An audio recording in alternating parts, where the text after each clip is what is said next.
All right, everybody. I think we'll start. Sorry for the late you know the lateness. We had said we'd start at midday, but I think we're still waiting for one more panelist to join us who's on his way. Welcome to the Jinnah Institute. For those of you who are coming here for the first time, we're a public policy think tank.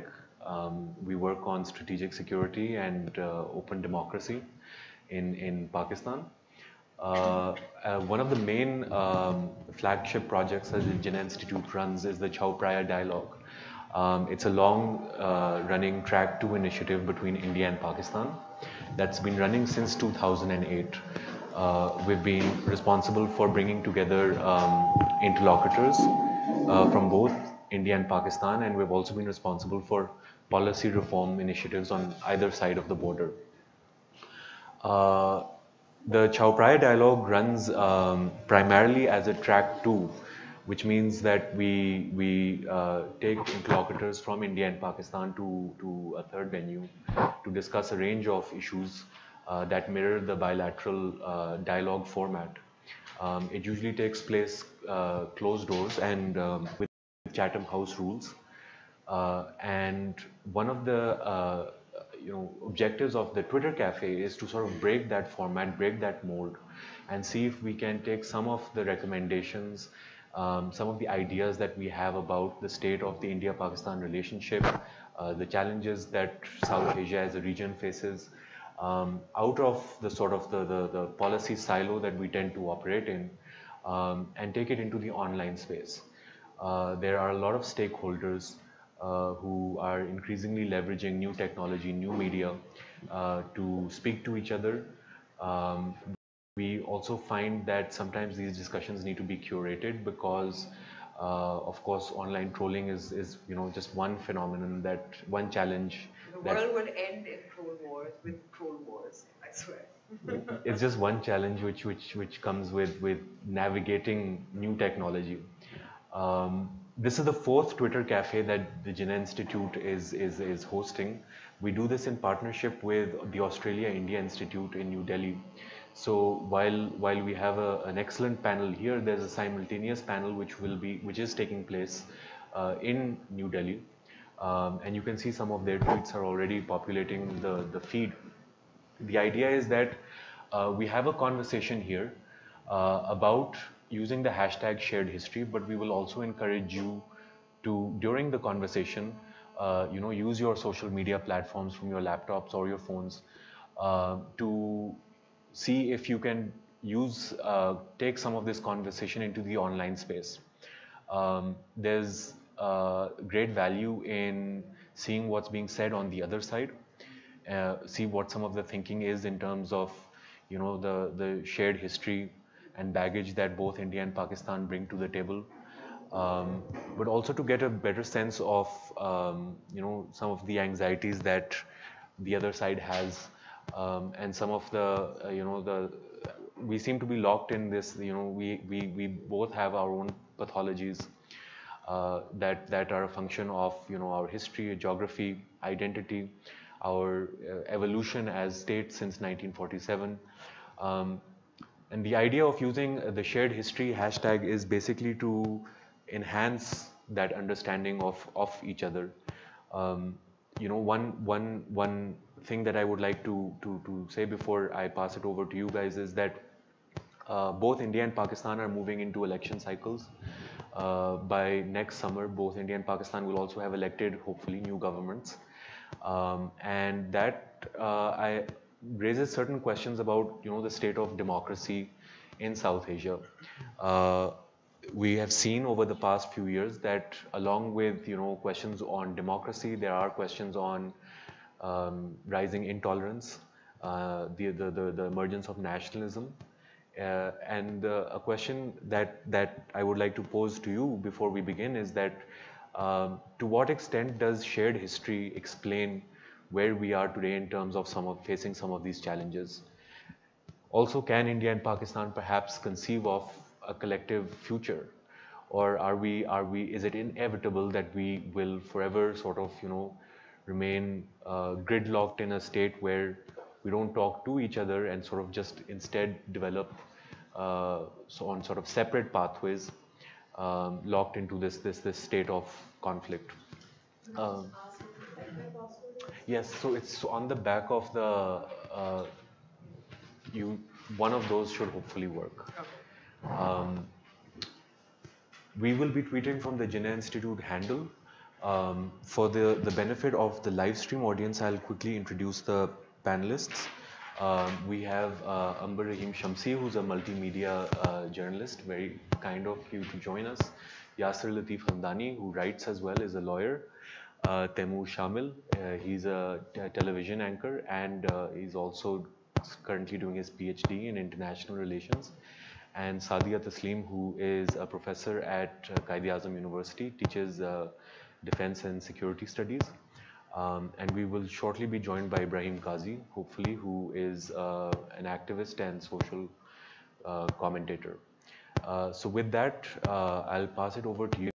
Maybe if we could begin, Amber, with you, and then move to Yasir, and then come to the side of and maybe just 5 to 7 minutes on your thoughts.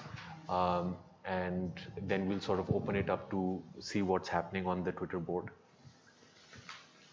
Well, given this place that India and Pakistan is, and given that it's an election cycle, and given our contentious history, it seems very difficult for us to sort of get out of for Pakistan, India to move forward in terms of dialogue.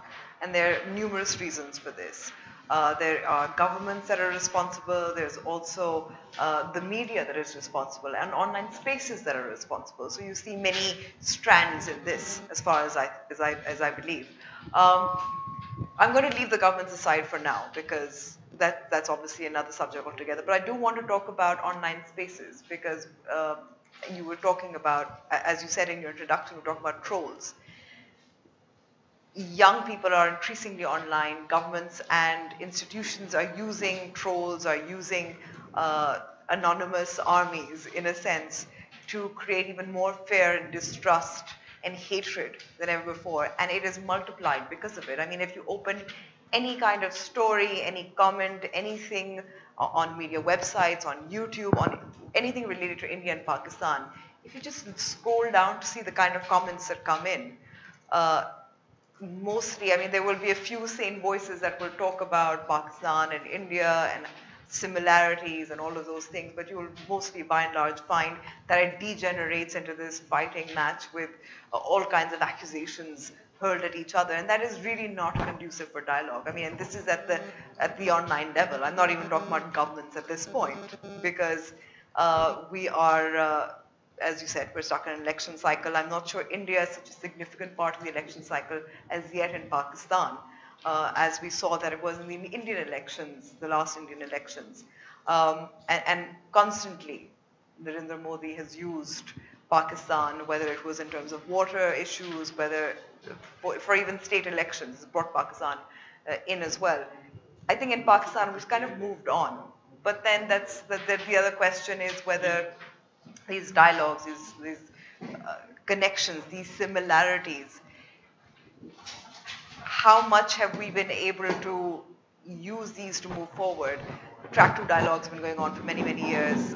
We talk about shared interests in, for instance, film and music, whether it's Coke Studio Pakistan, whether it's Bollywood films, whether it's Indian Pakistani actors working in India.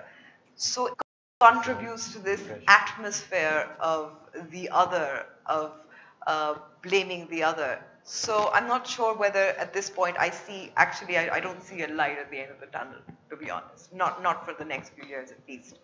There needs to be multiple, obviously, approaches. We cannot, how do we counteract those online trolls, for instance? You can't really. How can 3 voices do that when the majority is against it? And you see that as a reflection in the mainstream media. Any story about India and Pakistan cannot possibly be neutral. So it's kind of ironic where you see in our bulletins, we'll have stories about Indian actors in films and stories from India. But when we talk about anything in relation to Pakistan, it will always be extremely hyper-nationalistic. Will not be neutral. It will not be balanced. It cannot possibly be. And I think increasingly space to talk rationally about India and Pakistan peace has been constricted as well. And I think that starts from the top. Okay, thank you. So Yasir, I know you've also had experience with online trolls, but sort of building what Amber was saying into where South Asia's political climate, maybe it's a global trend phenomenon that we're seeing at the moment where there's a tendency, a push towards majoritarianism. That's not just in the state of our polities, but also there's a mindset where tolerance of the other, tolerance of anything liberal is that space is increasingly shrinking. So how do you see this in relation to where India and Pakistan are, and also in ways in where do you see that there is space perhaps for India and Pakistan to move out of this sort of culture that we seem to have created for ourselves? Certainly. Let me sort of address the first part of your question. I think, is this working? Yeah. You can hear me? Yeah. Okay. All right. So in terms of, sort of the idea of majoritarianism that's taken place, I think one of the things that has happened, and this has become very apparent all over the world over the last 5 years especially, I would say, but it's an ongoing phenomenon, is that the idea of the Westphalian nation state has turned out to be an unmitigated disaster.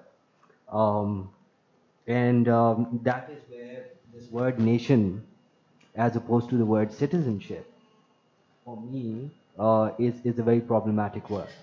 So I, as a Pakistani, for example, think of myself as a Pakistani citizen. I do not like the word nation anymore, because nation is a problematic word, and basically every nation state that exists around the world uses this word, but unfortunately nationalism always means otherization or the other, and that is the problem that you see around the world right now with the rise of far-right white nationalists in the UK, in the US, what we saw in Charlottesville, what we've seen we've seen in Hungary, for example, what we are seeing in India with the Hindu nationalists. This idea that there was a great article by Mr. Pankaj Mishra last year on 17th August in the New York Times last year, and it is about Indian exceptionalism and how while the founding fathers of India, Nehru, Gandhi, did have a benevolent sort of enlightened majoritarianism in mind, but ultimately that has deteriorated into this idea of Indian exceptionalism, which we see in the form of Modi right now. The same thing has happened in Pakistan. In Pakistan, we've become a badly majoritarian Muslim country to an extent that we have made our minorities second-class citizens, in fact, third-class citizens. So majoritarianism is the real curse, and the irony is that one of the reasons, the raison d'être of Pakistan, it's not an Islamic ideological state, contrary to what has been drummed down by Pakistan studies and the lies that have been taught to our kids over the last 30 years at least. It was not an Islamic ideological state, but the idea was that the tyranny of the permanent cultural majority, should not be allowed to dominate a cultural minority, a permanent cultural minority. That was the idea. Now coming to sort of the issue at hand, which is shared history, and I think that is a very important part. Much of my work on history has looked at the career of man after whom this institute is named, that is Mr. Jinnah himself. And you know, a lot of people I find very interesting in Pakistan seem to think that he was born on 23rd, and in India as well, that he was born on 23rd March 1940, which is not true. Mr. Jinnah, who had a political career that ranged from 1904, when he first became the secretary to Dadabhai Nauroji and Feroz Shah Mehta in the Congress, and till right up to 1948. Now, only in the last 8 years of his life did he come to champion what became known as Pakistani nationalism or Muslim nationalism or whatever have you. But before that, he was known as the best ambassador of Hindu-Muslim unity, the only politician in South Asian history. Not Gandhi, not Nehru, not anyone else. The only politician in South Asian history to be called the best ambassador of Hindu-Muslim unity. And this too by Congress leaders like Sarojini Naidu and Gokhale and Gandhi himself, was Mr. Muhammad Ali Jinnah. And you know, I had the opportunity of attending a seminar on the history of the Indian Constitution, Indian Supreme Court at Harvard recently. And I was attending it, and I was surprised at you know, this was presided over by Shagato Bose, who's a great historian, and Mitra Sharafi, who's a great legal historian, and they credited Mr. Jinnah for having laid the foundations of the idea of Supreme Court in South Asia. Later on, I pointed out that not only did he contribute to that, but the military academy in India, Dehradun, was also a result of Mr. Jinnah's efforts. So there is a 30-year period in Mr. Jinnah's life that has been ignored by both Pakistan and India, where the legislative contributions, the constitutional contributions, the contributions as a political leader who was working towards advance or civilian or, you know, sort of dominion government for self-rule in the subcontinent, Jinnah is that shared history which has been completely ignored. But don't you think that's actually what's happening, and it's been happening through books and media, is where we're trying to erase that shared history? Exactly. So it's on both sides of the border. It is both sides of the border. So when for example, you know, you get the BJP MLA in Aligarh get up and get all upset about Jinnah's portrait being there in Aligarh University, or for that matter, his portrait is there in Bombay High Court, as Mitra Sharafi, who's one of the leading legal historians of South Asia, famously said. She said, you know, Mr. Jinnah was the dynamic Bombay barrister who the entire, you know, legal fraternity of South Asia owes a lot to in terms of constitutional legislative developments. But that's not all. Jinnah is one example. Then you've got Ghalib. How can we, as a nation that takes Urdu as our state language and more sort of inappropriately as our national language, because I just make that distinction between nation and citizenship. Urdu being our state language, how can we ignore the contributions of somebody like Ghalib to that language? I mean, our heritage is entirely, you know, sort of without any footing if we're not going to look at that particular heritage. So we have a lot of shared history. Pakistan cannot divorce itself from the broader context of South Asia. Pakistan is a South Asian country. Pakistan's shared history, Pakistan cannot place itself in the Middle East.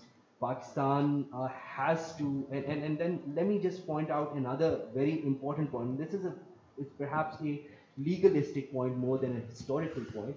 The citizenship law in Pakistan in 1951 was based on the principle of jus soli. Anyone who's born in Pakistan, no matter what his religion, you know, even if he's born to Hungarian parents who happen to be, you know, going through Pakistan at that time, becomes a Pakistani citizen. So the word Pakistani is not equal to Muslim. You know, and Muslim is not equal to Pakistan. There are 170 million Muslims in India, 170 million Muslims in Bangladesh, and 180 odd million Muslims in Pakistan, 190 million Muslims in Pakistan.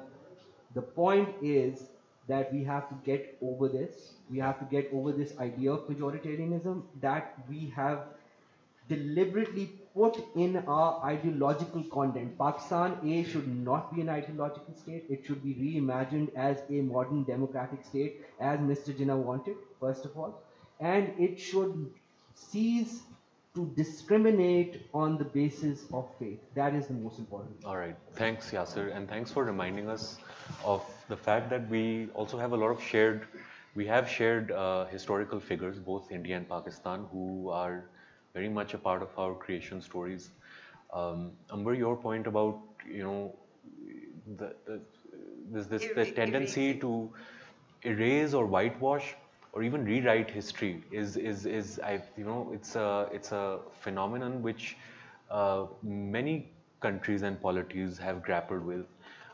India and Pakistan, of course, have their own challenge when it comes to history is contentious in Pakistan, and it's contentious in India too. And I'll come back to you on that point, but I also wanted to maybe, Sadia, ask you, there was a question which Jyoti Malhotra had asked, I saw it a little earlier, which is, have India and Pakistan actually come to terms with partition?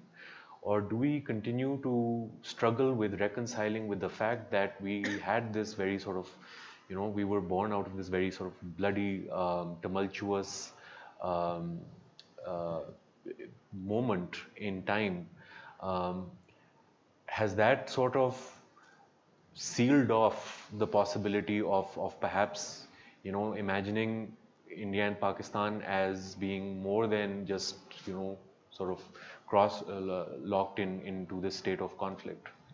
Oh, that's a very important question, and I'm not sure if I'm fully qualified to answer that. But the way I look at it, I think India-Pakistan conflict in the contemporary situation, it's a conflict that's as contemporary as historical. So it's not a conflict that we need to just say or place in history. The historical part of it is very important, but the contemporary part also cannot be ignored, given the fact that this is a tension which is continuously building with the kind of activity that we continuously monitor on across the LOC, or the kind of oppression that we see in Kashmir, or the militant attacks in the mainland India, or things like cow vigilantism, which also sort of spurs reaction in Pakistan when people then begin to feel that probably there was something very strong about like the idea of two nations theory and all of that stuff, which sort of reinforces those debates and those conversations that shaped those circumstances resulting in the creation of Pakistan. So I think locating the India-Pakistan conflict in history, but also in the contemporary world, is very, very important to begin with. Second, I think it's not just like when we are trying to understand conflict, we should not just narrow down our focus on India-Pakistan. We also have to understand the general contemporary involvement, political involvement in India and Pakistan, but also across the world. And something that you pointed out earlier, Fahad, about the kind of anger and hatred and populism and majoritarianism that's on the rise. We see that not just for each other, like in context of India and Pakistan, but also within our societies. So we see this is sort of a lot of tension on anyone who is seen as the other, regardless of the fact that we recognize that living in a shared space, for example, in university campuses, people do share a lot. There are a lot of commonalities, there are a lot of similarities, and yet things like killing of Mashal Khan happens, right? There is a child girl, Asifa, raped in Kashmir, and social media in India is full of trolls, people justifying an act as inhuman as that, right? So it's a deeper anger within these societies, which is not just like about India and Pakistan, but about like who we are, how we sort of define our own selves and our own identities, and how we sort of look at everyone who has a slighter sort of difference of opinion or perception or whatever.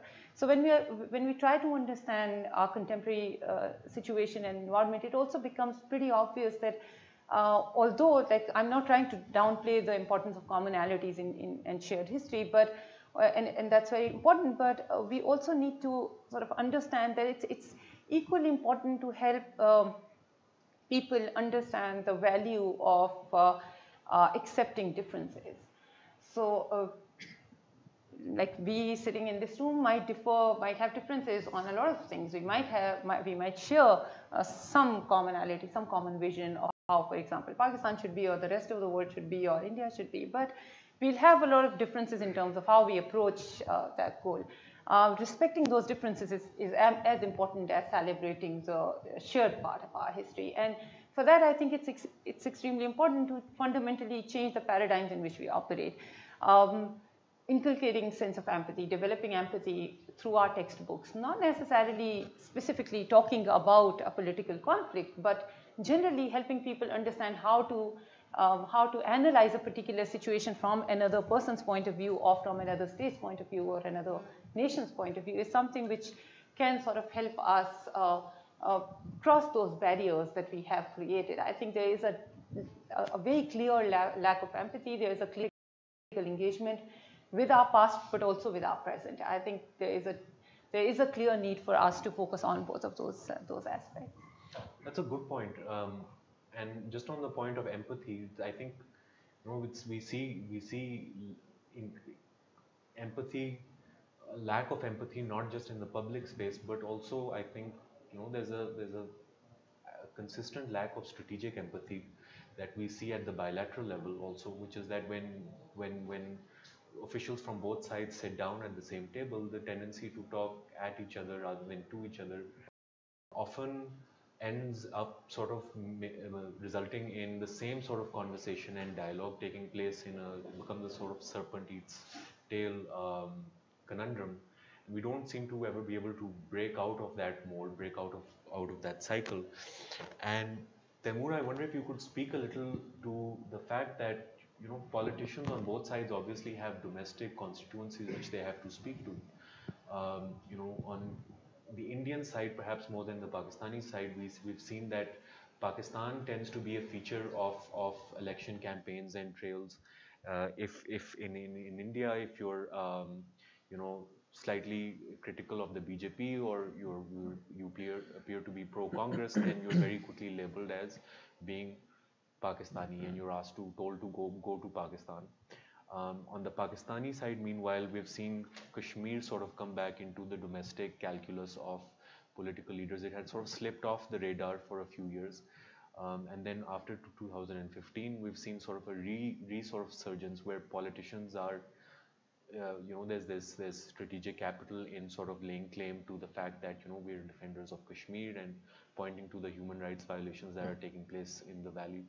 So to what extent does that then complicate the conversation or vitiate the atmosphere, especially when you're trying to have a constructive conversation on how to move forward in India-Pakistan relations? Well, that's right. I think that if we talked about politicians in Pakistan and India both, I think at the moment maybe the Indian counterparts, the Indian politicians, are more obsessed with the idea of Kashmir, the idea of others. We can see that in India, the way that saffron tide has come up, BJP giving the whole notion of Pakistan as a state sponsoring terrorism, and they are not trying to calm down the situation, I guess. Kashmir is an agenda for BJP. Kashmir perhaps is not an agenda for, at the moment, I think, for any political party. After 1999, when Mia Saab came in the power, after that, I didn't see that Kashmir has ever been an issue in Pakistani politics or domestic politics, in a sense that this is an issue at the state level, but maybe domestically people aren't much obsessed with the idea of Kashmir. That's what I personally think. This is not an agenda in our election campaigns. Maybe Pakistanis are more inward looking now. We want our politicians to solve the issues that are there for the common man, for a layman inside Pakistan. But on the other side, I think If you look at India, you can look at the Indian TV channels. How many of our even Indian Pakistani TV channels are obsessed with the idea of Kashmir, for that matter? We don't see much shows on specifically doing on Kashmir or anything like that. But Human sorry, rights violations, we see that in the news. we do that. That LOC is a different thing. But talking about And Kashmir especially specifically, post Burhan after Wani. Burhan Wani, yeah. I But know there that was Bilawal, maybe Fahad, you were referring to Bilawal, he actually raised that in one of his speeches as well. It might not be people are concerned and politicians are talking about it, but would they vote on the basis of it? No, nobody votes on the basis of foreign policy. Or for that matter, India is not a big issue inside Pakistan. You know, anti-Indian sentiment, I don't think that is selling in Pakistan anymore. Even in our TV channels maybe, or in the constituencies, we don't see anti-Indian sentiment being sold by the politicians or by, for that matter, most of the journalists. So I think Pakistan realizes this, that we have so much in common. We have a shared history. You talk about Punjab, Kashmir, Sindh, for that matter. People realize that Mia Mir was the Sufi saint who laid the foundation of Golden Temple at Amritsar. We welcome Sikhs coming from India and visiting Nankana Sahib and Punjab Sahib in Pakistan. And I think we need to teach our younger generation about the shared history. And for that, we need to look into our history more. Yasir talked about Ghalib, I'll talk about Mir, talk about Mir Dard, Siraj Aurangabadi, and so many other people talk about the Urdu language. So there are a lot of common things, lot that we have in common. We have shared history, but at the same time, should be a freedom fighter fighting for independence. We can both lay claim to Bhagat. Absolutely. we did. And I think one of the things that is not mentioned on both sides of the water, and since I did the Bhagat Singh case, the chalk naming case, Shadman chalk naming case, which was resisted by the Tehreek-e-Hurmat-e-Rasool for some reason, apparently. One of the things that I did point out was that the only real all India politician to speak out for Bhagat Singh was Jinnah, was not anyone else. So the very fact, in terms of how we have actually, completely made this a Muslim exclusivist state in its ideology, where you can't even name a chalk after Bhagat Singh, or even for that matter, let me just say, I'm sorry, I'm taking your time, No. but just to tell you that there was a move to name one of the underpasses after Jogindranath Mandal, who was Pakistan's first law minister. And that never came about because he was a non-Muslim.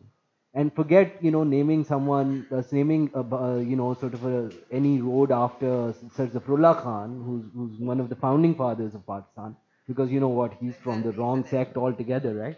So that all of that is happening, and I very respectfully disagree. I think as long as Pakistan remains mired in this idea of Muslim exclusivism, which is quite contrary to the very idea of a citizen-based constitutional state, it is not going to come to terms with India, and India is not going to come to terms with Pakistan. I agree with that. I think there's no second opinion on that. That we have a lot in common, but at the same time, let's accept the way we are at the moment. India is what India is, Pakistan is what Pakistan is, but we have to find the common traits, the common shared history, and maybe the issues that are there on both sides. Poverty is a big issue for both countries. We need better education on both sides. We need, I think the young people, the new generation, they want more job opportunities. So let's open up, but at the same time, let's accept each other as two different nations, two different countries, and we can take on, from here. So accepting difference. It is still political, though, and I want to sort of re-emphasize this. I'm sorry, but it's because, for instance, there is an activist called Raza Khan who's been missing since December last year, since 2017, and he was actively calling for dialogue and peace between India and Pakistan, and he still has not been produced before a court of law. Cyril Almeida, I'm going to talk about that as well because we can as an online space. I might not be able to talk about it on television, but his meeting with an official from the Indian embassy was used as proof that he's a traitor. Anytime one talks about talking, you are branded a traitor. So it is political, and it is something that's played up on our media, especially television, a lot. The second point that I did sort of want to make, especially, was I've actually lost track of Okay, mine. Amber, that's a good point, and I want to bring this to Ibrahim.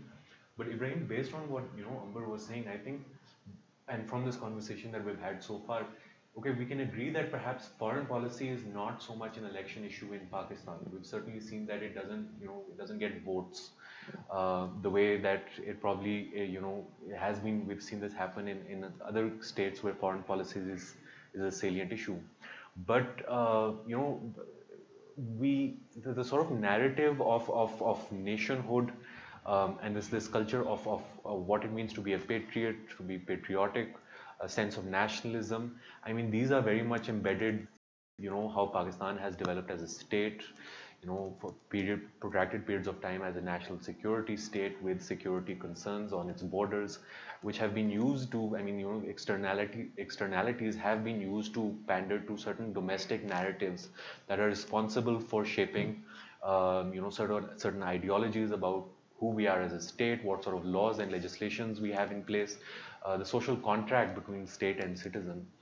This has been used to empower. It's also been used to disenfranchise certain communities in the country. It's also been used to create a culture and atmosphere which is sometimes of fear, a fear of what lies beyond the borders, but also fear of communities within Pakistan. So the question then really is that, okay, if it's not India is not doesn't really matter to voters, but how then does that play into an understanding of who we are today as citizens, and our identity as Pakistanis? Yasir talked about what it means to be a Pakistani.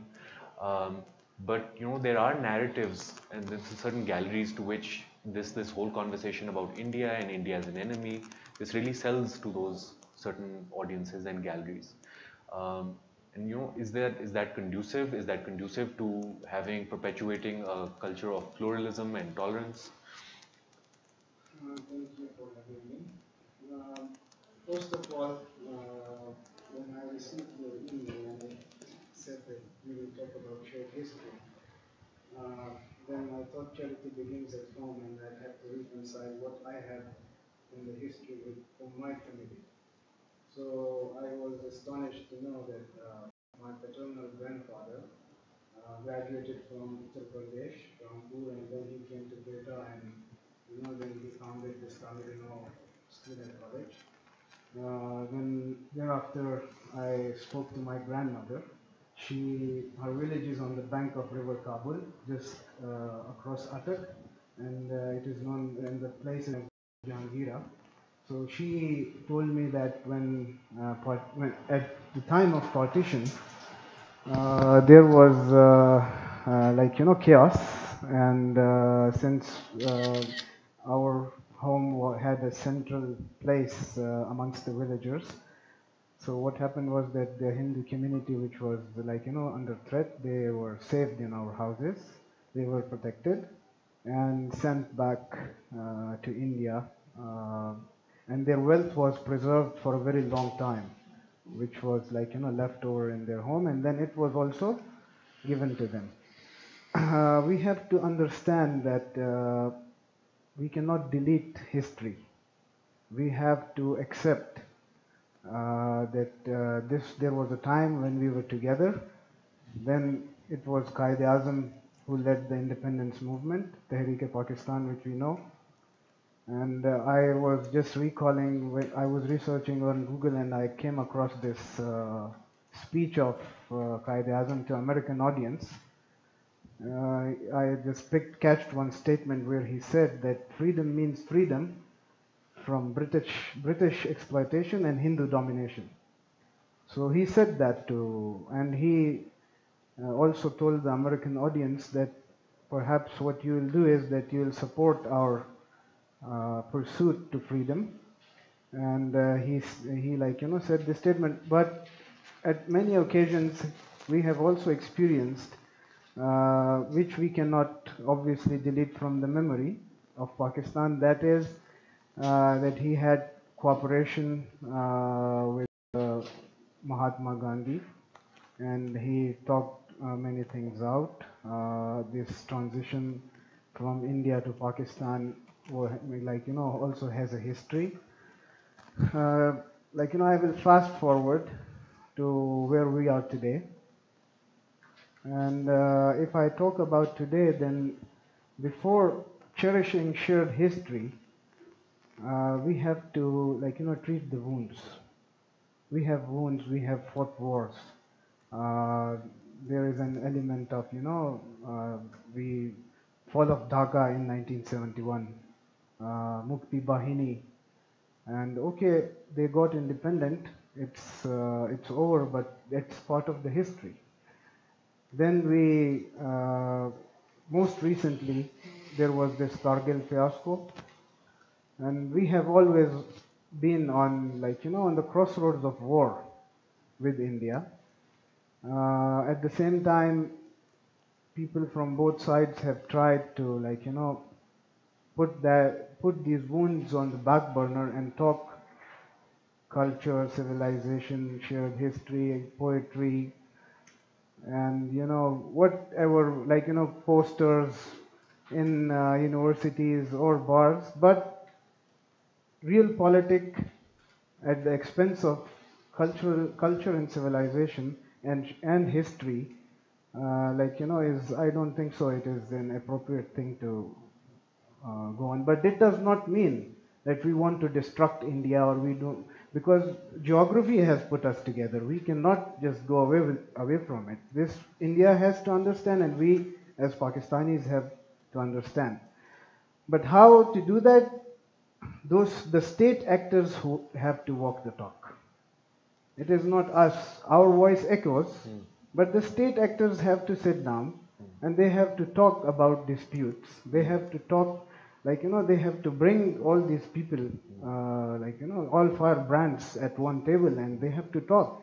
They have to, sort these issues out. If today or maybe tomorrow Trump is meeting Kim Jong-un, then why can't Pakistan and India, the state actors of Pakistan and India, and those who resist, when I talk about wound, I point out to Kashmir, there is resistance. You cannot just outrightly deny it.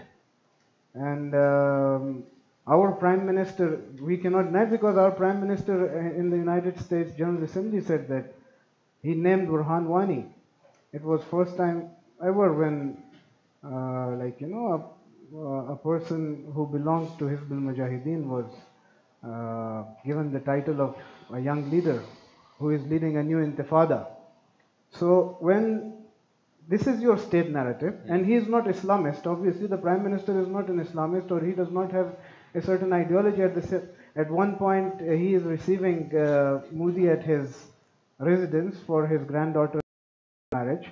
On the other hand, he is going on the stage of United Nations and saying that there is resistance in Kashmir, and Burhan Wani has fueled it.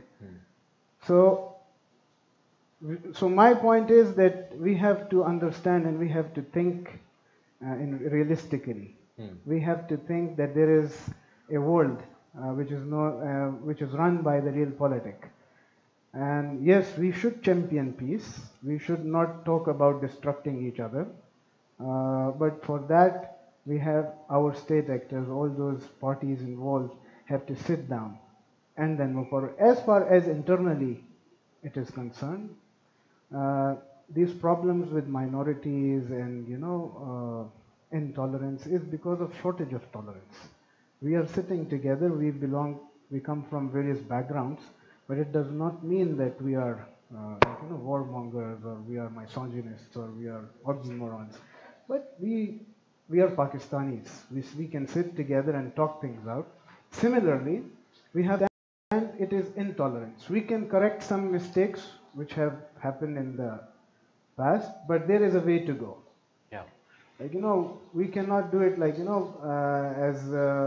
one person. One person cannot just change the course of history. It has to be together. The together is the way to go. Got it. So Amber, Ibrahim talked about, mentioned Burhan Wani, and I don't know whether you will agree that if there is a dimensional, sort of a generational dimension to how we perceive of each other as nation states, because obviously there's a new millennial generation that now exists. Yes. We've seen this, the sort of the news reports that have come out of Jammu and Kashmir, for instance, suggest that the sort of the uprising and the protests there have a very different nature to the sort of uprisings and protests of the 90s. Both the average constituent in India and Pakistan is increasingly urban, is increasingly young, and may not have the sort of institutional memory of conflict overhang, for instance, would not have, the sort of recollection of 1970, 1965, 1971, may have some memory of 1999 and the nuclear tests before that, will definitely have some sort of, Mumbai, for instance, is still very evocative when you speak to young Indians today. Kashmir is evocative if you speak to young Pakistanis. But do you think that young Indians and Pakistanis today conceive of each other differently, imagine each other differently, compared to how perhaps the older generation, conceives of each other, who perhaps had, personal stories of partition, who grew up with parents who had, or grandparents who had migrated. As time moves on and we have generations sort of who have sort of time separating them and history separating them, do you think that it's easier to talk to each other or harder to have a sustained I think it's an conversation? interesting point, because I believe I may be one of the last generation who had grandparents who migrated. My family is actually migrated from Jalandhar. And they lived in Uttar Pradesh actually, and traveled a lot because they were. My grandfather was in the army, and the other side, my father's side of the family, my grandfather was also in the civil service, in the railways. So traveled a lot, lived around India.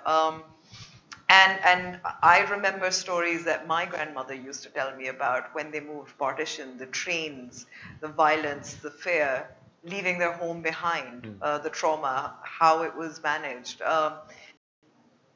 And yet, it's interesting. So she would also, there is the violence of partition, something that obviously she couldn't get over, and her feelings towards it, but also her memories of living in what is now India as well. So the mangoes and the atmosphere and the culture and the neighbors. So it's this duality as well. People who are millennials, as you call them, they don't have grandparents who lived in India before partition. My parents themselves, they were obviously too young to remember very much. So that memory is gone. In fact, I remember when we had the 70th anniversary of the partition of Pakistan's independence, there was a whole discussion that people in the media, and myself included, were having about whether actually young Pakistanis, are they really concerned about partition and its wounds in 1971? They have it in their history books, so they do have a kind of truncated, sanitized, state-sanctioned version of events as well, but they have not the experience of living through it, or the oral histories. Are they as that interested? Their idea of India, Pakistani's idea of India, is now shaped through film, and what people say about India, what their elders tell them about India. So what is there? I feel as if, in a sense, my grandmother and her stories gave me a more balanced view of the country, because it wasn't just the violence, it was also being a resident as well, living among people of all types. Whereas this generation now only has that version of history, what you have on mainstream media, and then Indian films, which they aspire to or copy or ape, and they dance to the songs and they sing. So I'm just going to wrap this up with one interesting I had a very interesting experience that I had. I was in the US a few years ago, and it was on a journalism fellowship. And among all the countries, there were about people from about 15, 20 countries. And the people that bonded the most were three of us, one from India, one from Pakistan, one from Bangladesh. And on the Bangladeshi New Year, we went out and had a very desi meal, which was, I believe, nihari and dal and things like that. And we took a picture, and we the whole idea, we were laughing about that this is actually Pakistan, India and Pakistan before 1947, India, Pakistan, and Bangladesh. So the more you meet people, the more it removes any misconceptions and misunderstandings formed through second-hand narratives, second-hand tellings from textbooks and media. Meeting people just makes a whole difference. And at the moment, as I said, I don't see it light right now because of visa restrictions that we have, both from the Indian side and the Pakistani side. It's really just meeting people. It just makes a huge difference. Okay, so Sadia, I'll let you sort of take the conversation forward. On that point, that's again an interesting point, which is that, so, you know, this idea of people-to-people contact and culture, we sometimes limit this to, you know, people in Islamabad and New Delhi speaking to each other. And that's always considered to be a very strategic sort of conversation. But of course, Pakistan is more than just Islamabad and more than just Punjab. India is more than just New Delhi. And which raises a question, which comes to a question which was posed by an Indian participant, which is that can this go from can we do something to make the conversation between India and Pakistan not just be an elite conversation had between elite audiences? Because obviously there are 1.2 billion people that live in South Asia. So it's a common, we share, you know, the atmosphere, we share the aquifer. When the smog happened, for instance, it was ordinary Indians and Pakistanis that were affected last November, you know, couldn't breathe on the streets of Lahore. And we saw, you know, similar pollution levels in New Delhi. So the you know, from taking this from being a sort of elite sort of drawing room, having, you know, drawing room conversations between the elite classes, to a mass sort of citizenry level engagement between India and Pakistan of the kind that, you know, we see happening between, you know, other countries. You know, Pakistan and Afghanistan, for instance, have this sort of people-to-people connection where students come on exchange programs. People travel more freely for tourism and healthcare.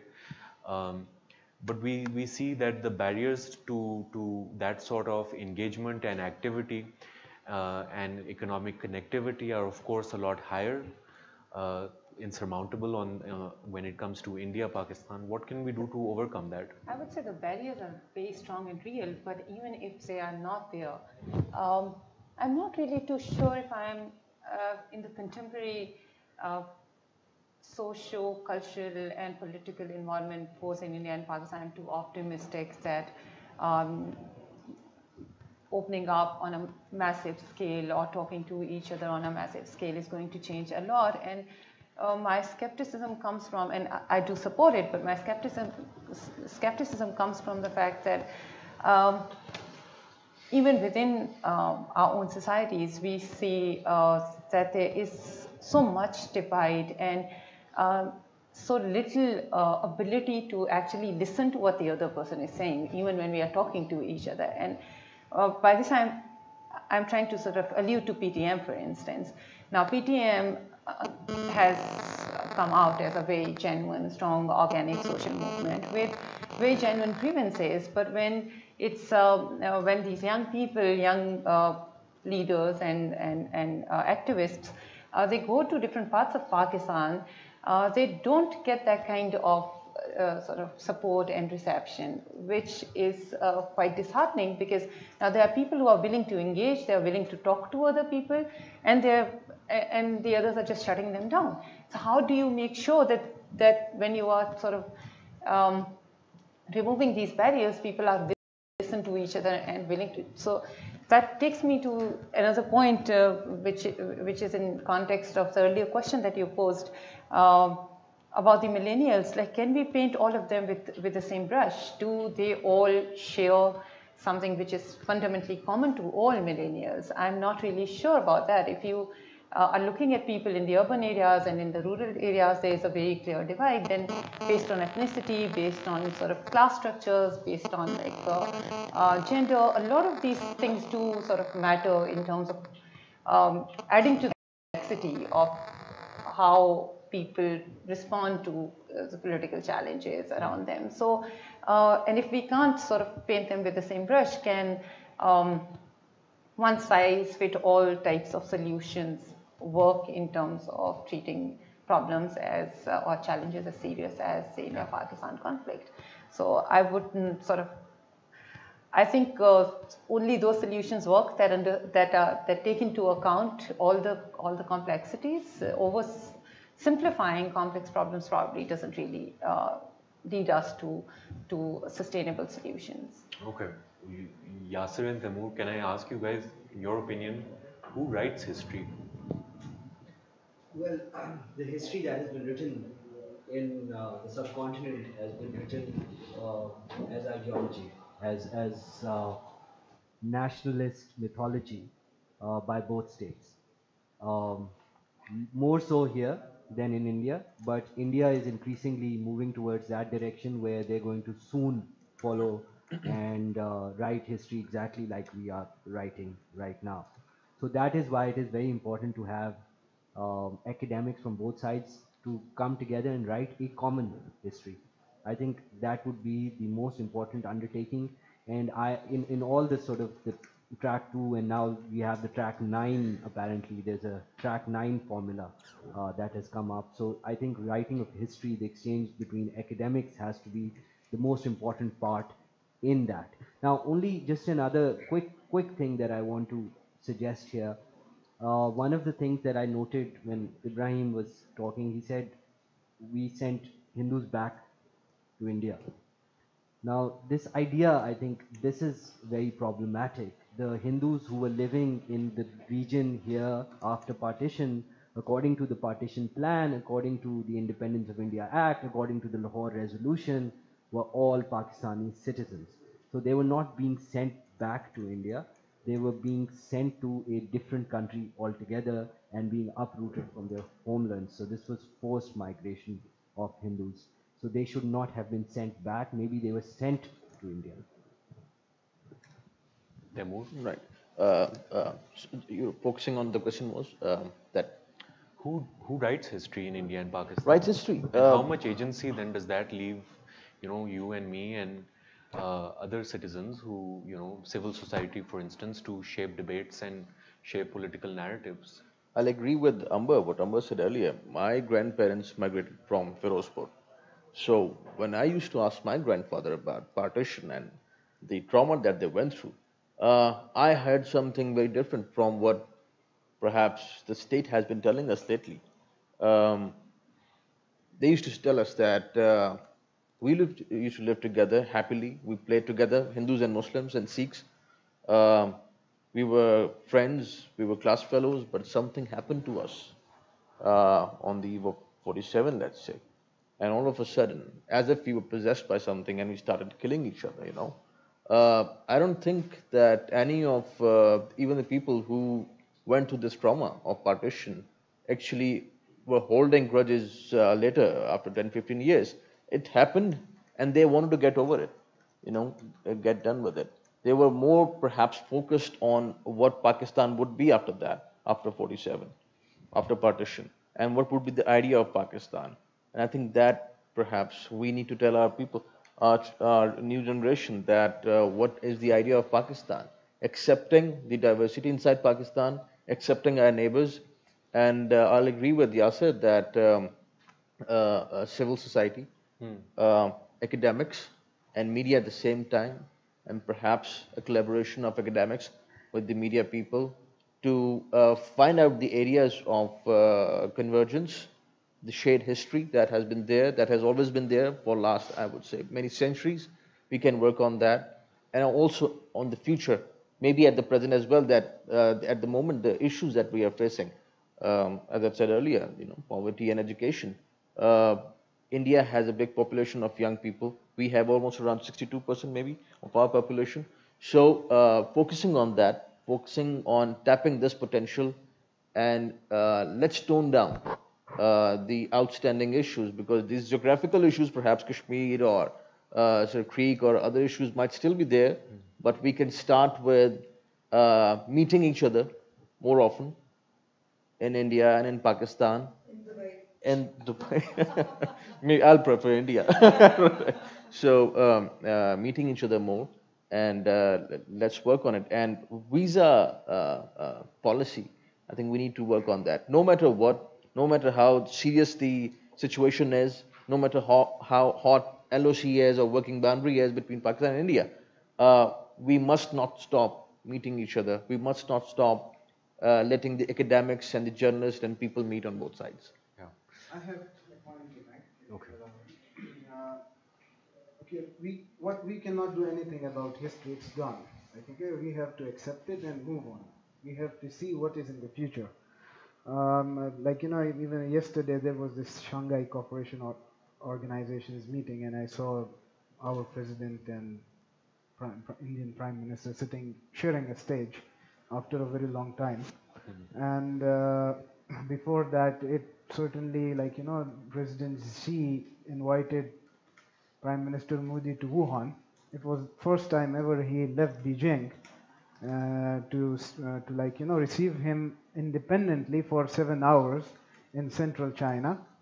And most probably he has talked Pakistan about him that we cannot do, you have to move forward, you have to work together, because it is global village, and now we are all together, and we cannot deny the reality that we have to work together. Similarly, talking about state actors, a few months ago, there is one general, his name is General Amir. He was IGFC of Balochistan.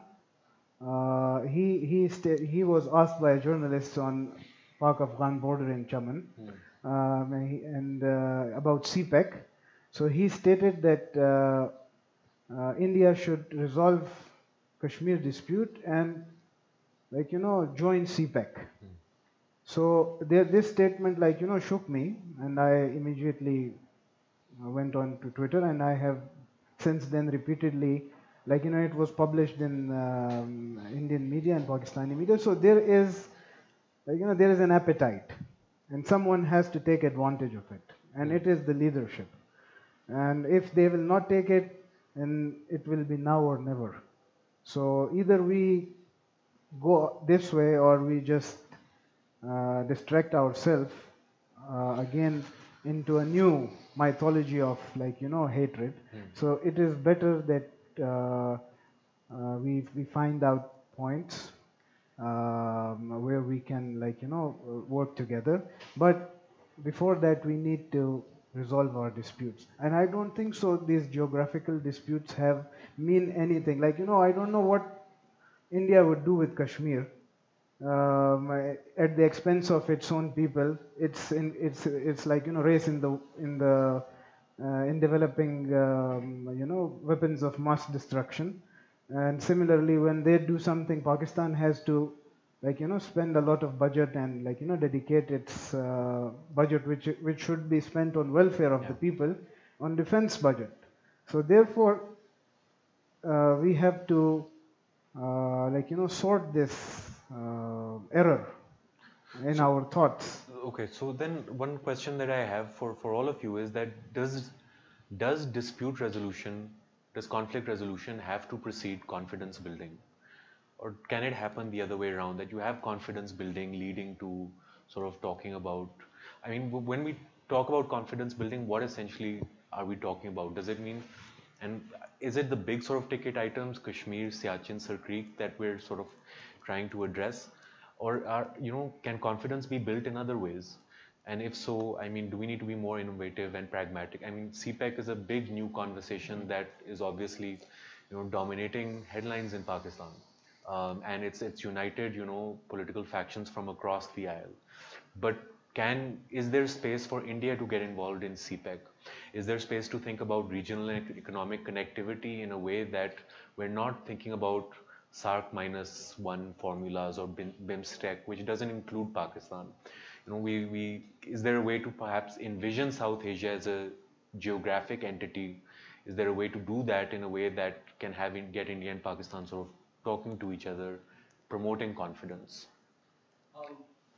If I may, I think one of the things that we have to look at, not just South Asia, but Asia as a whole, um, Pakistan, if it plays its cards right, and there's a book by Mr. Hussain Haqqani, who I know is not a favorite in Pakistan these days, called Reimagining Pakistan. And one of the things, I don't agree with many of the things in that book, but one of the things that he says, and which makes a lot of sense, eminent sense actually, is when he talks about Pakistan reinventing itself as the Belgium of Europe, or Belgium of Asia in our case.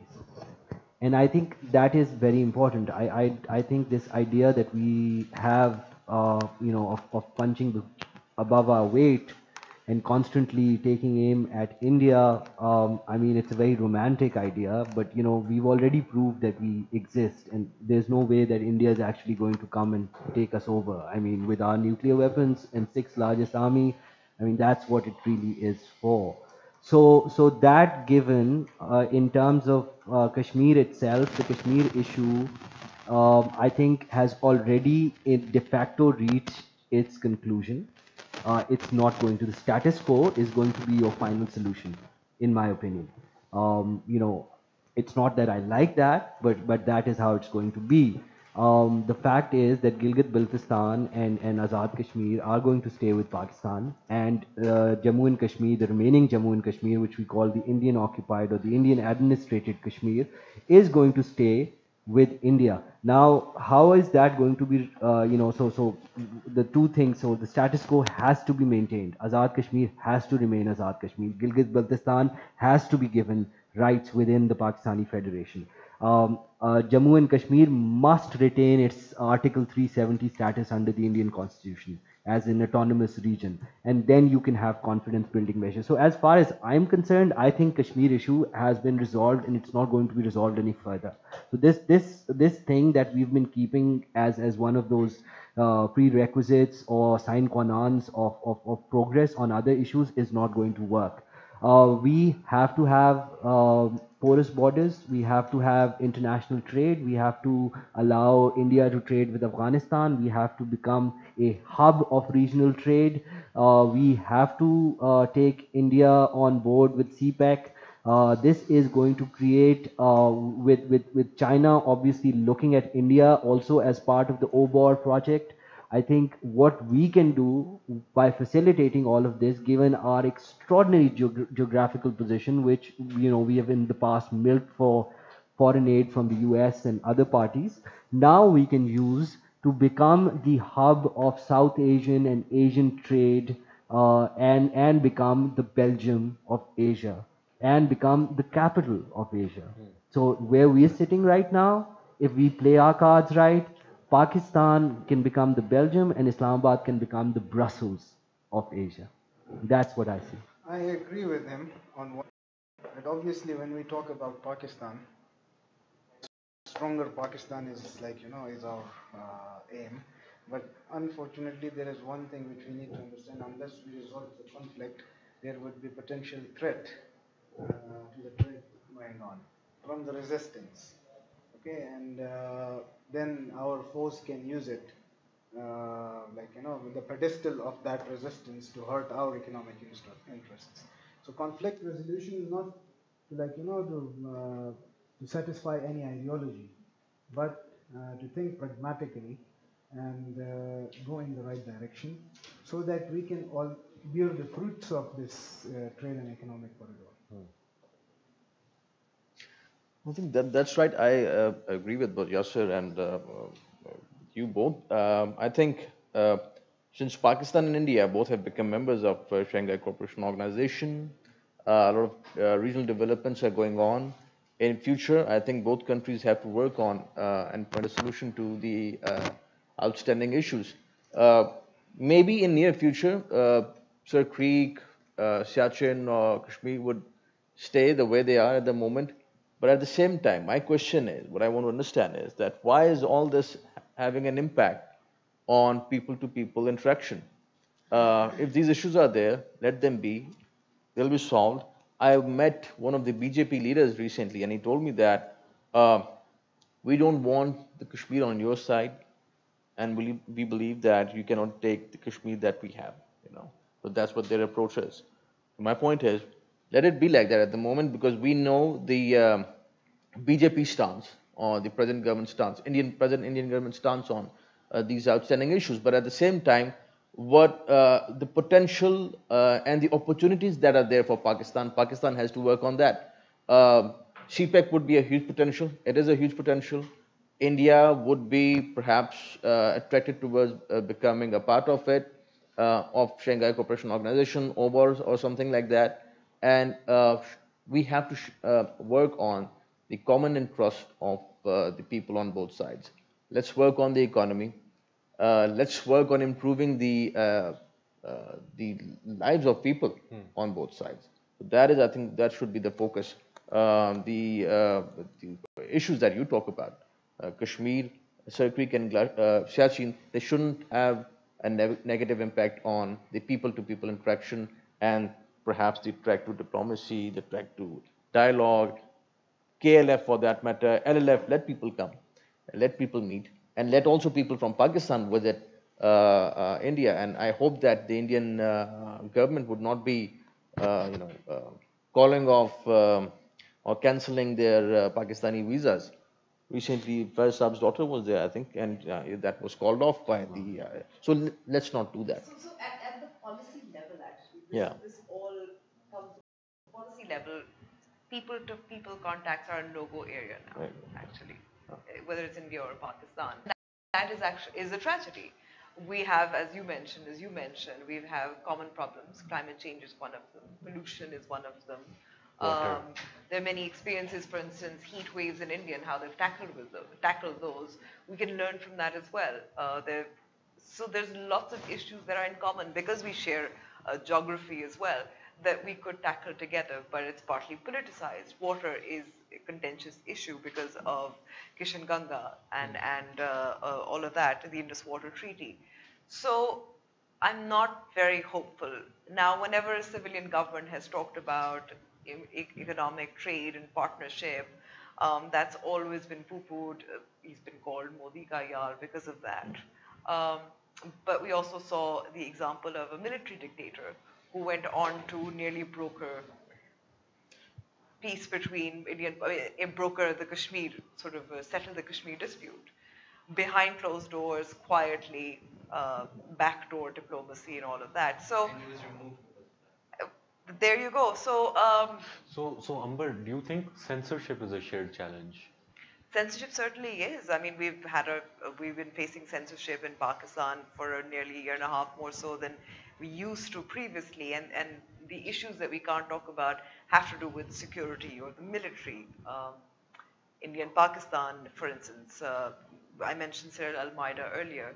The fallout of that is also indicative of how things are going. But then we also have people like Barkadat, who talked about how she was being warned from the establishment about talking certain issues. She's picked up issues related to Kashmir. She's actually made an effort to go to Indian-held, Indian-occupied Kashmir and administered Kashmir. So censorship is a common issue, and perhaps journalists on both sides of the border could at least meet online. I'm not hopeful of meeting anywhere else other than Dubai or the US. Or Colombo, for that matter. In theory, most people would agree with the kind of things that have been just said. The problem is, like, how do we do it? And the real challenge lies, which is, like, how do you deal with the security establishment that has such a pervasive control over the narrative when it comes to India-Pakistan relationship, at least inside Pakistan. And so I'm not speaking about India, but one thing that we can do, and people who are interested in fostering peace outside of the border, is a collective effort to ensure that once the new government comes in, there is lobbying, there is a lot of sort of pressure, civic pressure to sort of help them think about India more seriously, about India-Pakistan relationship more seriously, but also invest our energies on sort of, for example, social media, which is so full of one-sided narratives, to challenge those narratives. I think one of the problems that we see, at least people like myself, see is that mostly peace activists are, one, outnumbered by those who are more hawkish, and second, they're short on resources, and third, they are short on energy and motivation because they're outnumbered in so many ways. So they cannot sort of put that much energy into this process, the kind of energy which is required. And I think that is like a very sustained effort which you need to do in terms of engaging young people at the university campuses or at schools and colleges, and also sort of talking to them on social media, tolerate whatever trolls there are, and just sort of prepare yourself to continuously engage in the conversation, so that you manage to at least win over some parts of the population towards your side, so that then you are a more stronger force in terms of like helping legislate things and create a constituency that sort of pressurizes the political governments to take more concrete steps. So two quick questions. One is that, being a bit of a devil's advocate here, but there's this constant emphasis on talking to each other. It's almost like an obsession that, we have to talk to each other. The other side of the story is that we don't have to talk to each other. Stop being obsessed with each other. Just focus on internal development, get your houses in order, sort of build yourselves economically, become strong sort of polities where the fear of the other doesn't sort of, override. Is that a viable option at all? Can Pakistan and India develop irrespective of what's going on in each other's countries, or is the burden of shared culture, shared geography, shared proximity just too much for us to sort of take that sort of step? And the second question is to what extent is history a masculine or a male dominated subject? Do women need to be more of a part of the policy process? Does our history sort of reflect the fact that women there have been critical players and actors who have been women who have shaped public discourse? Yet quite often when we talk about the bilateral agenda, it's very militarized, it's very security driven. It doesn't quite often, does there need to be greater gender sensitization of the fact that women are stakeholders on both sides of the border? They get killed on either side of the line of control, for instance. Do we need to be more gender aware when it comes to how we talk about history? I think that that's very important. That's one of those things that can help sort of bring in empathy. If you look at the accounts that are written by women about Hiroshima and Nagasaki, they have created much more awareness about the human toll and the emotional toll that people went through just because they suffered, they experienced that massive sort of atrocity against them. So bringing in the perspectives from women can sort of sensitize people towards not only just the sort of fact part of it, but also the emotional part of what people go through when they experience conflict and when they experience trauma. So that's a yes. To your first question, I think that's where I started, which is like you have to change. It's not just about economic growth and all. We also have to change the nomenclature of our societies. At least currently, like the way we exist, the way we think about each other, the way we deal with individuals, like in interpersonal relationship or at the professional level or at the state level, it's also messed up.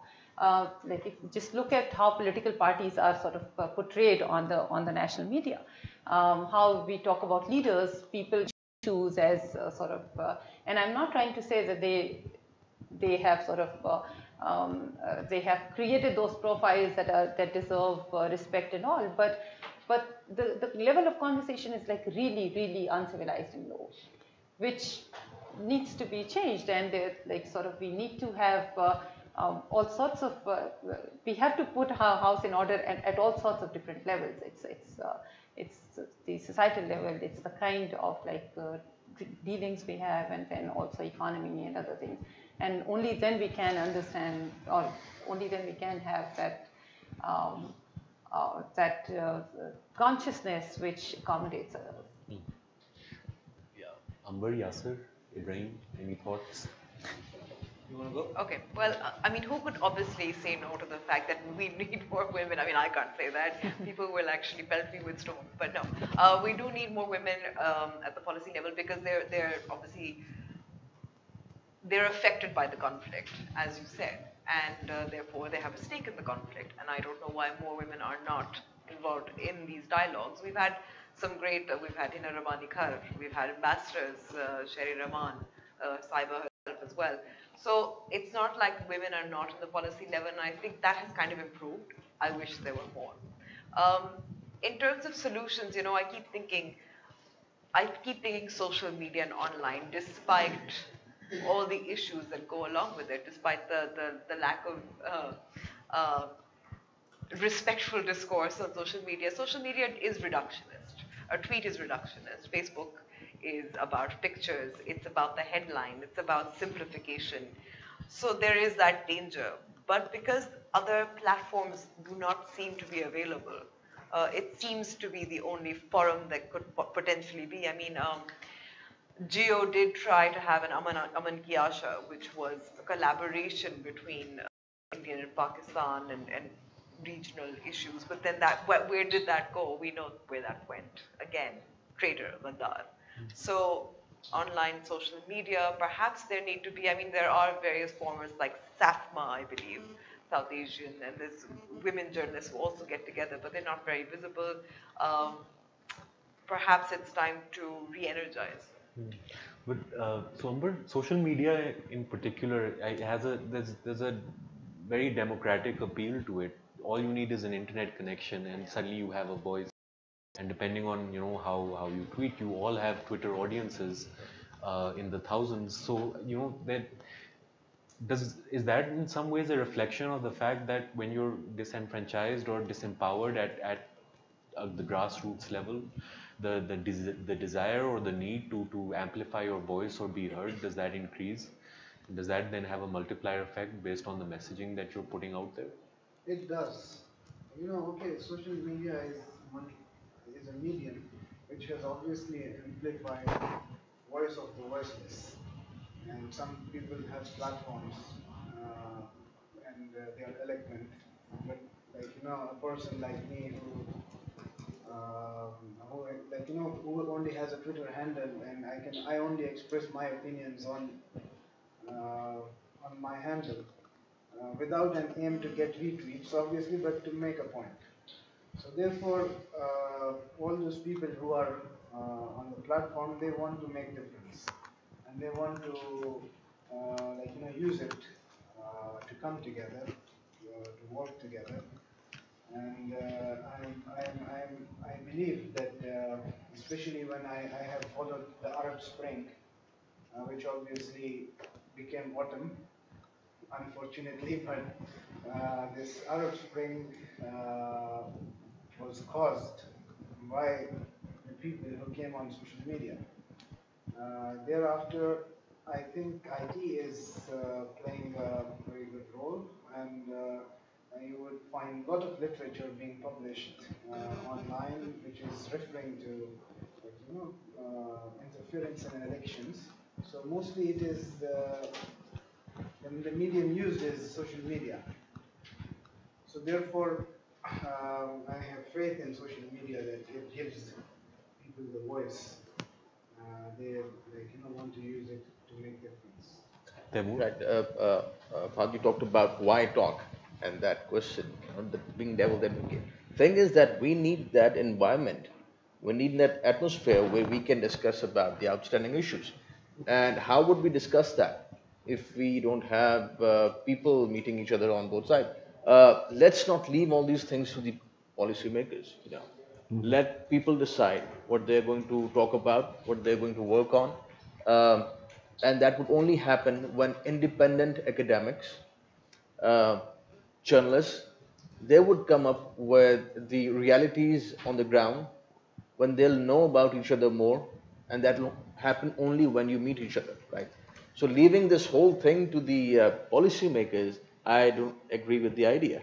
Let people meet. If, let's say, I as an academic or a journalist want to know more about the Punjab's history or Kashmir's history or Rajasthan's history or Sindh history, and how people have been living together, how they have been working on different disputes earlier, and the shared history. How would I know if I don't visit those areas on the other side of the border? So meeting is very important, talking is very important, and not just at the policy making level, but at the people to people level, and academics and journalists. Actually, there is one problem at the policy level. Like, I work for a university. Every year we bring Indian professors who are experts in management development. And every year there is this, maze to, get their clearance from 10 security agencies. Although they are apolitical people and they are coming, they have accepted to come to Pakistan, and every time, okay, some of them, when they are given visas, then it is the immigration post. So they are always in a security environment. The environment is really bad, and there is trust deficit, and the statecraft does not welcome Indians. Similarly, right. The Indian state does not want us to go there, and they are suspicious. Obviously, they would never trust you. They think that whoever is coming from Pakistan is an agent, or someone coming from India is again labeled as an agent. That's probably on both sides, but that has increased in India in the last several years. Yes. No, after the BJP came, they are also not giving visas. They've even reduced the visas that they used to give for young patients. Yeah, exactly. The Indian foreign minister is gifting those visas. No, but even then, it's really reduced as well, because they used to give them much more often. Those are confidence building measures, actually, something like this. She's using it for political point scoring, and she's selling it. But whenever we intend to have Indian intelligentsia in Pakistan, they don't. Even our government is not supporting us. Although they say yes, we are most welcome and you should go. But if we give a list of 20, they will accept 2. And whenever they are coming, they are saying that take them for police reporting, and they are professors. They don't have anything to do with security. They are coming to express their opinion, share their knowledge for the betterment of in my case, management development. They don't know anything about politics. We don't discuss faith. We don't discuss disputes. We only talk about knowledge. We only work in the sphere and ecosystem of knowledge economy. But our state is not ready. For that, we need to educate the person who is sitting on that desk, who is going to accept that visa, because obviously a very learned, Diablo sitting in the Ministry of Foreign Affairs is not sanctioning visa. Visa is being sanctioned by an officer who is getting 40,000-50,000 rupees salary, and he has been fed something that you have to do this, and sometimes he thinks, okay, India is not my friend and I have to reject. There's this obviously. Yeah, so that and obviously even I would also instances I have found out that even the security establishment is not that finicky about granting visa. It is the bureaucracy.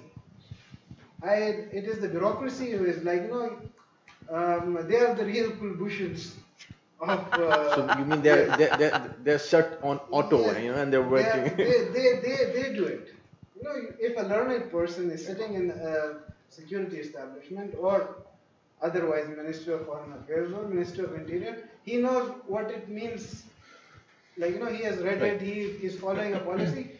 A person from the top is not telling him, don't give visa to professor, don't give visa to journalist, don't give visa. Sometimes it happens because when they have information. But they have some security clearance as well. 3 agencies have to clear every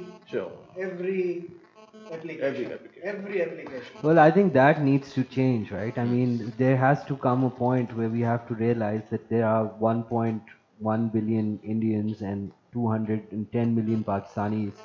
I think India started this first with Modi government stopping the visas, and then we reciprocated, and it became such an issue.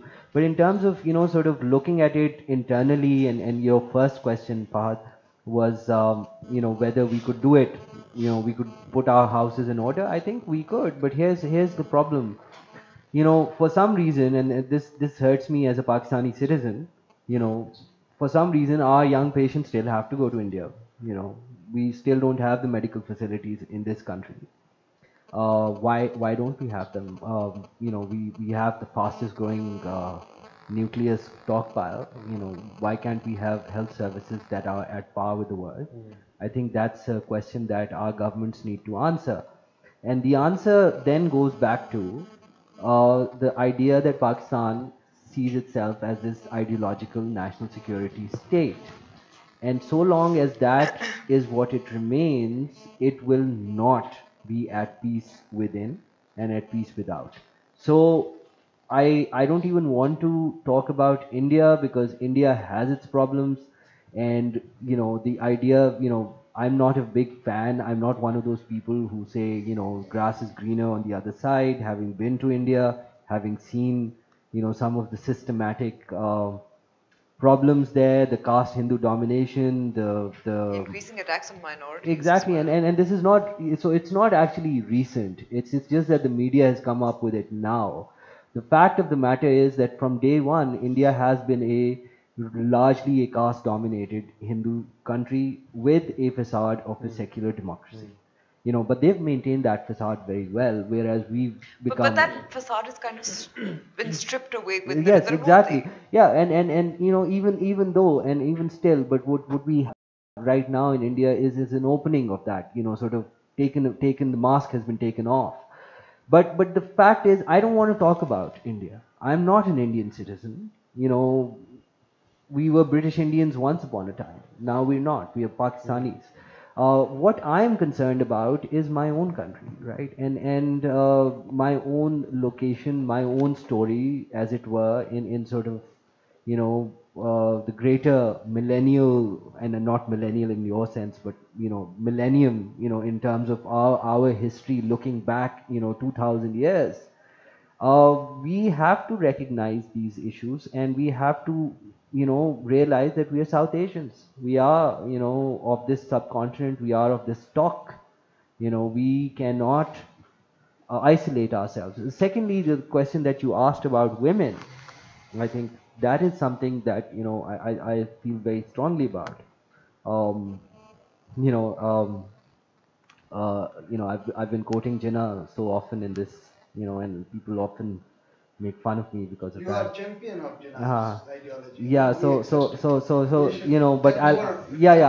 I'll make You have a three. crush on Jinnah. No, not a crush. He was our founding father. No, unfortunate. I think that's the sad part. I think it's a great, having read Jinnah, I think it's a great, the present state of Pakistan is a great insult to the man, and I freely admit it as a Pakistani. One of the things he said was, as an empowered woman is stronger than pen and the sword.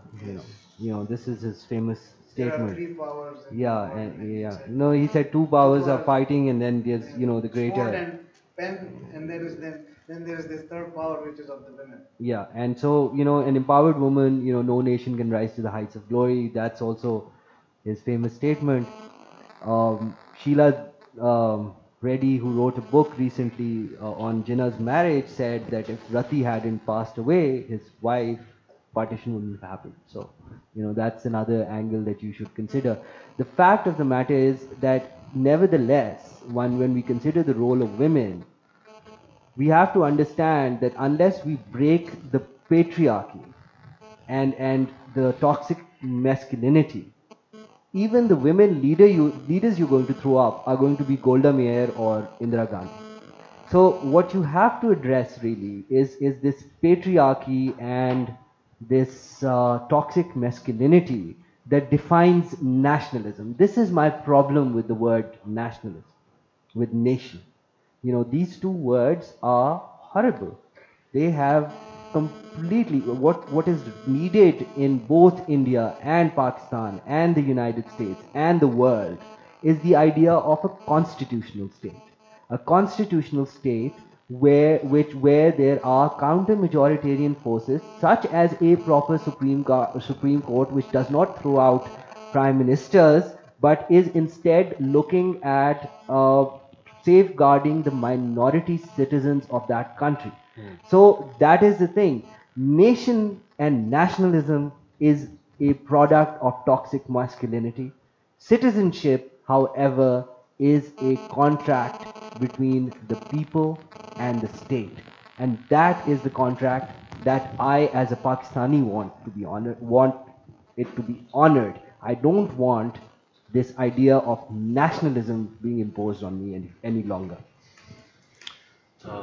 Sadia and Taimur, so one question, and we're short on time, is that the United States has had a long history of intervention and involvement and its own interests in South Asia.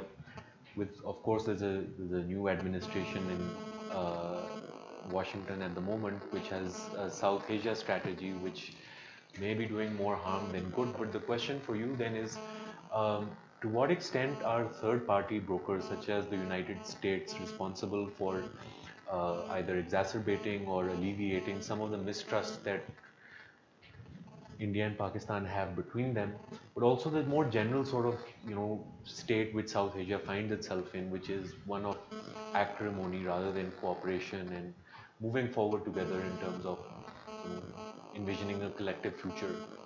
To be very blunt, I would say the United States has done both things simultaneously in a way that, on the one hand, and that's a standard practice that many governments in the United States have pursued because of their own internal sort of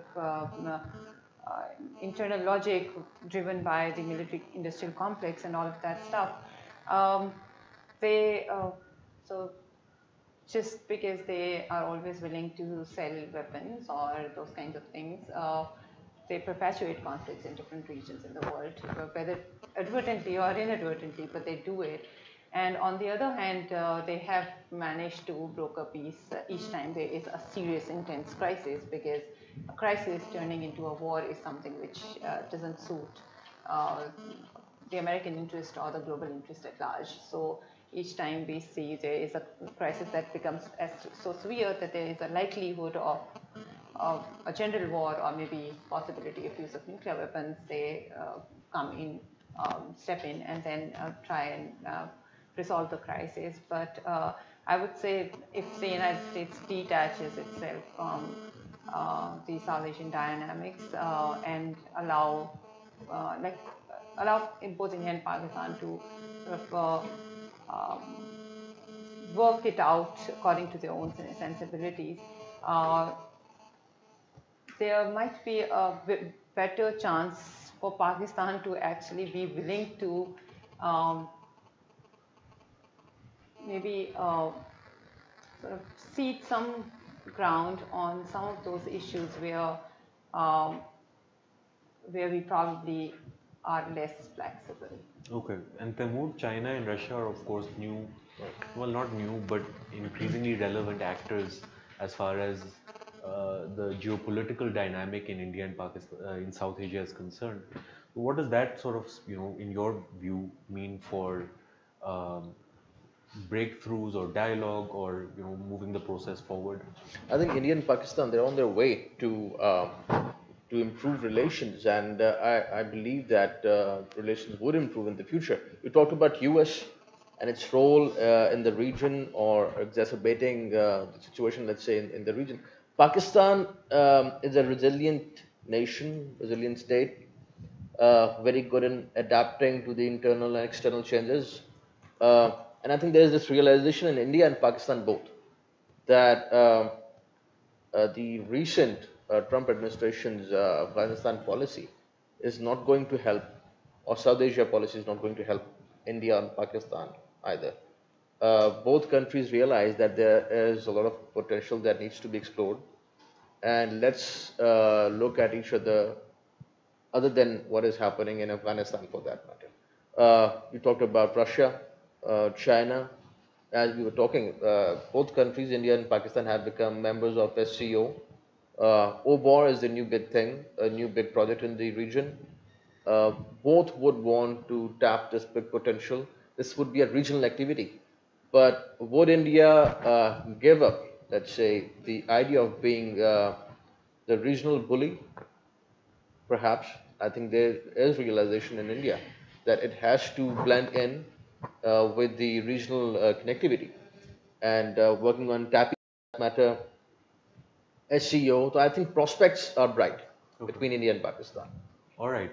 So maybe just a concluding thought from each of you, because I think we're on the verge of sort of being out of time. But there is a live stream going on, and there's an audience in New Delhi also. So this is an opportunity. If you have any policy recommendations that you would like to put out there, your sort of prognosis for the next 6 to 12 months in terms of India-Pakistan relations, any recommendations that you have as journalists, academics, lawyers, civil society, politicians, what do you think needs to be done in terms of moving the relationship forward? So we can maybe start with Amber and then come this way. I'm not sure if we can move the relationship forward at this point. I think we've talked about this a little bit, but I do think that we can at least reduce the potential for something flaring up even more, and I'm hopeful for that. But at the moment, I do see that this is going to be a simmering conflict that will continue to simmer, sometimes boil a little. The only hope is obviously people meeting each other, and I believe that the best way to do it is the best case scenarios where they meet each other in person. I would recommend, I hope, that visa policies are reviewed for both governments. It's better for both of us, I think, to cooperate in terms of issues such as climate change and pollution, to have the confidence to trade as well, which could be a benefit. And most of all, these cultural exchanges are very, very harmless. There's nothing wrong with them. Let's restart those as well. What are we afraid of? What is India afraid of? What is Pakistan afraid of? What will happen if a few actors act in a few Pakistani films and vice versa? It just, I don't understand that fear. So cultural exchanges, trade, economy, social media is one way to do it. Revive platforms, revive places where academics and journalists have been having conversations and sharing experiences. Yasser? Yeah, I agree with Amber, and I would add that since this was about shared history especially, I think the project that Professor Kasmi from LUMS has started is of absolute importance. I think historians need to sit together from all sides. The great Aisha Jalal Sugato Bose partnership in Cambridge, Massachusetts, I think has done wonders. I think people like that need to contribute and write history together for all South Asian schools, Pakistani and Indian. We have to separate ideology, nationalism, state mythology, and history. So instead of having a Pakistan studies subject, which should be abolished, I think, we should have a history subject. Secondly, I agree with Amber that there is no need to fear cultural exchanges if Fawad Khan goes and acts in Indian films, or if, for example, Priyanka Chopra, acts in Quantico, where there are Indian nationalist terrorists, and the entire Hindu right goes wild in India. I think these things, should not be affecting Priyanka Chopra acting in a show in the US, or Fawad Khan acting in an Indian film, or, whatever combinations that you might have, is not going to take away the reality of the existence of Pakistan, which is fait accompli. Not going to, destroy India. Bangladesh is here to stay. South Asia is going to stay along these lines. Opening borders, opening cultural exchanges, free flow of trade and ideas, don't destroy states. This idea that has been engendered by a certain section in our society called the fifth generation warfare, hybrid warfare, this kind of nonsense needs to end. Tragically, even as serious as, our DGISPR has used this term, there is no such thing. What the hell does fifth generation warfare mean? I mean, were there 4 generations fighting wars and so on and so forth? Um, so we need to end this. This is, again, going back to that toxic masculinity. Zaid Zaman Hamid, Lal Topi Wala Sahab is, basically, this is his fantasy, right? I mean, he wants to, he never got into the military academy or something, and he's living his fantasy through fifth generation hybrid warfare. We need to stop this. No ideas, no freedom of speech, no spoken words can destroy a country or a religion or a people. We should become a secure country. We've existed for 70 years and we will exist, as long as, there is the idea of countries in the world. Okay, thanks, Taimur. Journalists can believe Waziristan. That's interesting. It is good. He wrote a very difficult article, it was very Yeah, so the idea basically of opening up is good, and not to reciprocate the Modi government's stance towards Pakistan or tit for tat. Let's stop doing that. Army chief also invited the defense attaché and ambassador to different. Yes, that too. So we can see the signs from Pakistan. The signs are bright, and I think the future is bright. We have to see if the Indian government would do the same. Let's talk again. I would just repeat because, as Fahd was saying, I am obsessed with talking, and I think that only talks and meeting can create that environment where we can, solve the issues and work on the disputes. I think I agree with all the suggestions that have been made. I will just suggest one very small baby step for that matter, which is like we can have shared classrooms in a sense that a lecture at Qaid Azam University can be sort of seen and heard by students at JNU and vice versa, and we can extend that to other places in other parts of Pakistan, and that's one way where we can sort of probably create a sense of fraternity within the younger population. Okay, Ibrahim? Yes, I think we should take India-Pakistan relations by a smooth handle, and I believe that the state is like shade of a mother, which has to create an equilibrium between citizens and outlaws, and punish the outlaws, obviously. Not equilibrium amongst the citizens with various ideologies, thoughts, and positions and affiliations, and also punish the outlaws. So, for the time being, to improve our bilateral relations, we need to mute the hyper-nationalism, and those wise men and women from both the countries should sit down together, and it should not be let to be sabotaged. Recently, I read this new book which was written by General Durrani and Mr. Dohit, whereby there was mentioned that in General Musharraf's time, when he went to Agra, there was everything was on perfect, but there was one diplomat from Ministry of Foreign Affairs and Mr. L.K. Advani, both of them they just sabotaged everything. Maybe L.K. Advani did it to take an advantage over Vajpayee, maybe. Well, I'm not sure who was there, but I read this. Yes, sorry?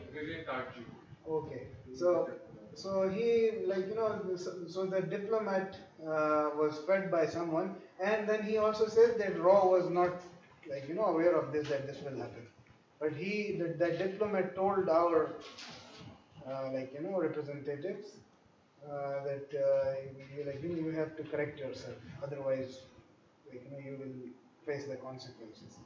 And leadership of both the countries were sitting around the table, and things were talked out already by NSAs and all that. So finally, it is the state actors who have to do it, and they have to decide, and they have to take it seriously. It should not be just left out that okay, we will do that.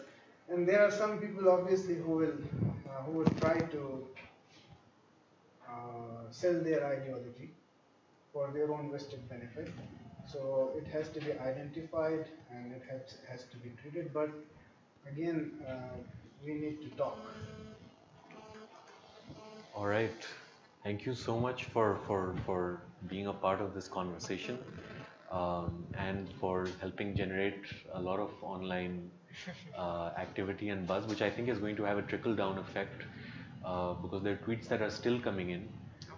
Hopefully will keep coming in over the afternoon. So I would request all of you to, there are questions that have come your way, especially from the other side of the border. Please do engage, because we will continue to do so from the Jinnah Institute and the Chao Phraya dialogue handles. And we'll try and keep this conversation going. I think this was a fantastic discussion. We covered a lot of ground and you raised some very thought-provoking points, all of you. And I hope we can sit down and do this again at some point in the future. Definitely. Thank you. That was very interesting. Thank you. Unfortunately, we couldn't have tea and coffee from now, so next time we'll. You owe us now.